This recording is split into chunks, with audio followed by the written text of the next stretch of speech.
Well, the warning comes as a leaked document from Public Health England reveals government uncertainty about the transmission of the virus. Westminster insists the R rating of COVID-19 is below 1, meaning the outbreak is shrinking. But according to the report marked official sensitive, the R rate being above 1 can't be ruled out, meaning the outbreak could be growing in some regions. Well, I'm now joined by an expert in communicable diseases. That's Dr. Bharat Pankhania. Dr. Pankhania, thank you for joining us again. I mean, do you think there will be a second wave? I think all the parameters are in place for us to have a second outbreak, furthermore, and have regional flare-ups as well, if not a national outbreak.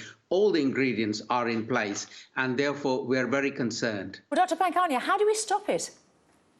Well, I think the price we are paying is a big one, and the price is that of delay. We went into a lockdown much later, and as a result, the biology of the virus is widespread. There's widespread transmission, and therefore to bring it down and subdue it takes that much longer. So what we have to do now that there is inevitably a release of the lockdown is be prepared for an upsurge, especially when the autumn months arrive and we change our behaviors from being outdoors to indoors. The preparation, and I really cannot understand why we are not doing it. The preparation should be local testing, local contact tracing, and keeping a local perspective on things, because we will have local outbreaks, if not a national one. So therefore, is the government right to ease lockdown in England particularly? I mean, is it too soon?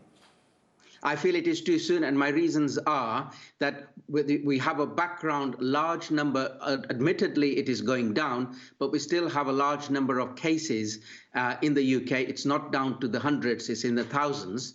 Furthermore, our centralized contact tracing and centralized testing systems are not as efficient if they were locally delivered, locally run, local experts taking a prime role in it. We're not doing that, and as a result, we haven't done our homework fully.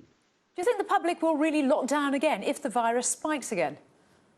I don't think so, and therefore I have changed my advice to say we are where we are, lockdown is lifting, the government is doing what it wishes to do. My job is to advise people to remain well and protect the vulnerable. So my advice is people aged 60 and above, you must take extra precautions, especially if you are in the at-risk group. And then people below 60, of course, be careful not to introduce infection to the vulnerable group, because people under 60, invariably, when they do get infection, they also make a recovery in most cases. And finally, Dr. Pankhania, coming back to the R rate, I mean, even if parts of the country, as you said before, do see a rise, could we see local clampdowns like they have in Germany? We must do this, and we haven't got that momentum, the go-ahead, the directives from central government. I have been asking for this since April, that really we need to develop a local approach, because local approach is going to be needed going forward. Indeed. Dr. Bharat Pankhania, many thanks for talking to us. Thank you. Thank you.